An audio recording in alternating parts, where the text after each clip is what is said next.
मरम न जाने कोई, रत समेत रविधाओ, निशाक वन विधि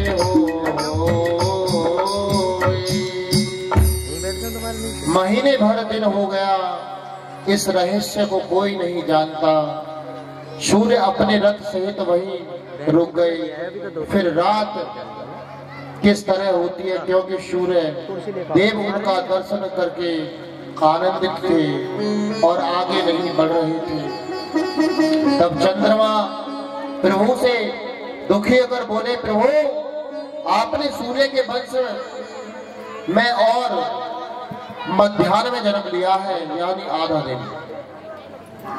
इसी कारण मुझे दर्शन का सुख नहीं मिल पा रहा है।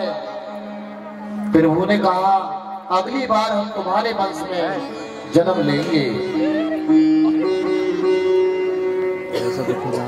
तब तुम्हें भी सुख प्राप्त होगा, तुम दुखी मत हो। मैं तुम्हारी प्रसन्नता के लिए अपने नाम के पीछे तुम्हारा नाम लगाऊंगा। तब से प्रभु का नाम हुआ रामचंद्र। बोले रामचंद्र भगवान की जय हो। तो भक्तों, तो इस प्रकार प्रभु ने समझाकर चंद्रमा को विदा किया है। तो इस प्रकार बहुत काल बीत जाने पर गुरु वशिष्ठ ने राजा को नामकरण महोत्सव करवाने के लिए की आज्ञा दी है। तो गुरु वशिष्ठ जी नामकरण, इनके नाम आने के अनूपा, मैंने तो सोमति अनुरूपा। हे राजन, इनके अनेक अनुपम नाम है, फिर भी मैं अपनी बुद्धि के अनुसार कहूंगा। जो आनंद सिंधु सुख राशि, करते तिरलोक सुखासी। जो सुख धाम राम नामा, अखिल लोक दायक विश्राम। जो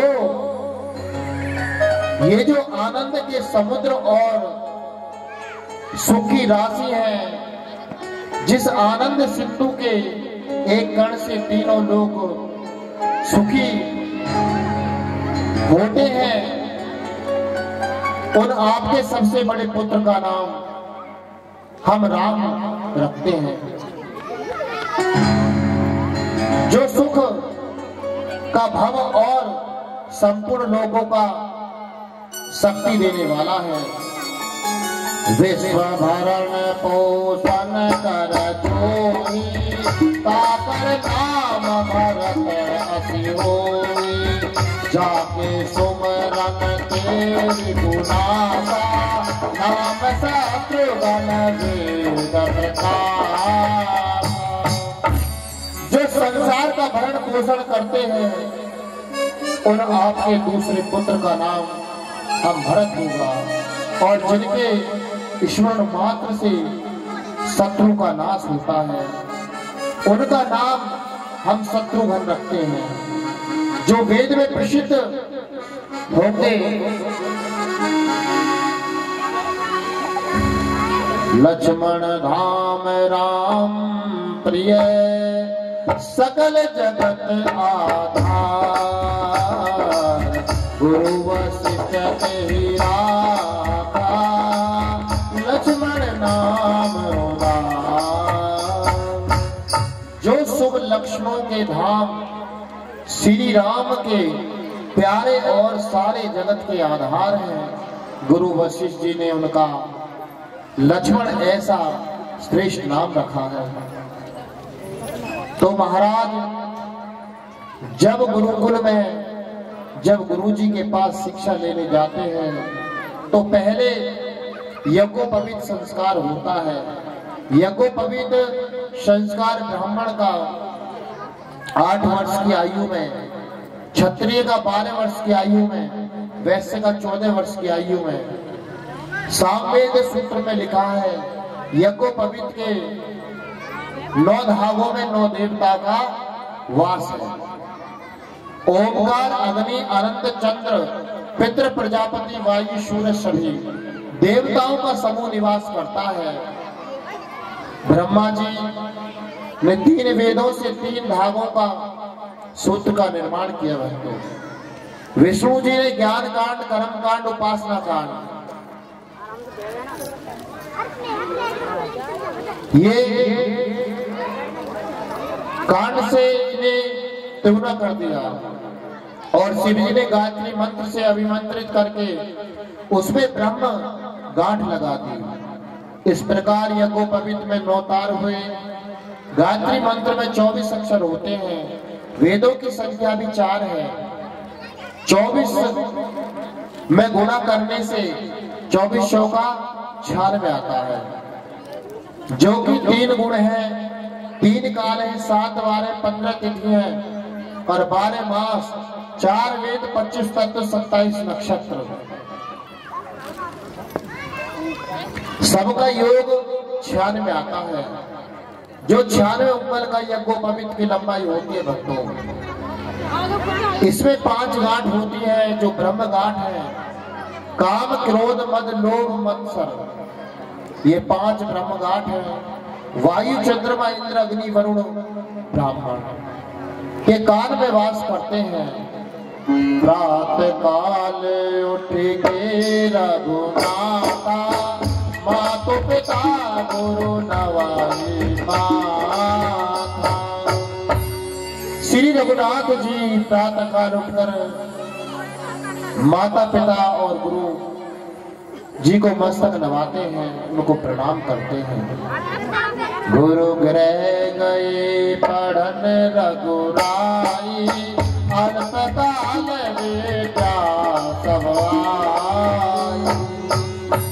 जब गुरु जी के पास शिक्षा धन करने लगे तो थोड़े ही समय में उन्होंने सारी विद्याओं का धन कर लिया भक्तों। विश्वामित्र महामुनि ज्ञानी, बसहि विपिन शुभ आश्रम जानी। विश्वामित्र जी ने बहुत ज्ञानी मुनि थे, वह वन में शुभ आश्रम पवित्र स्थान जाकर बसते हैं। चले जात मुनि दीन दिखाई, सुनी ताड़का क्रोध परिधाई। एक ही मान प्राण हर दीना, दीन जाने के निज पद दीना। मार्ग में चले जाते हुए मुनि ने ताड़का को दिखाया। शब्द सुनते ही क्रोध करके दौड़ी। श्री राम जी ने एक ही बाण से उसके प्राण हर लिए भक्तों। और दीन जानकर उसको निज पद अपना दिव्य स्वरूप दिया भक्तों।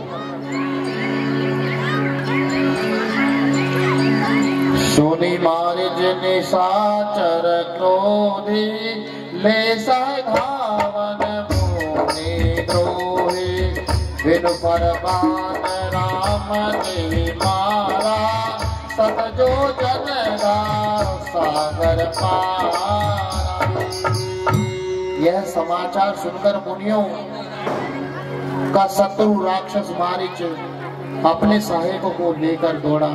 श्री राम ने बिना फण वाला बाण उसको मारा, जिससे वह 100 योजन के विस्तार वाले समुद्र को पार जा गिरा। और फिर सुबाहु को अग्नि बाण मारा और उसका प्राणांत कर दिया भक्तों। धनुष जग सुनि रग कुल नाथा, हर से चले मुनि नर के साथ। रघुकुल के स्वामी श्री राम चंद्र जी धनुष यज्ञ की बात सुनकर मुनि श्रेष्ठ विश्वामित्र जी के साथ प्रसन्न होकर चले हैं भक्तों। तुम एक दीक मृगमाही हग मृग जीव जंतु नहीं ऊंचा मुने शिला प्रभु दीदी सकल कथा मुनि कहा विशेषी। मार्ग में एक आश्रम दिखाई पड़ा, वहां पशु पक्षी कोई भी जीव जंतु नहीं था। पत्थर की एक शिला को देखकर प्रभु ने पूछा, तब मुनि ने विस्तार पूर्वक कथा कही है। भक्तों, बोले वृंदावन बिहारी लाल की जय, बोले राधे रानी सरकार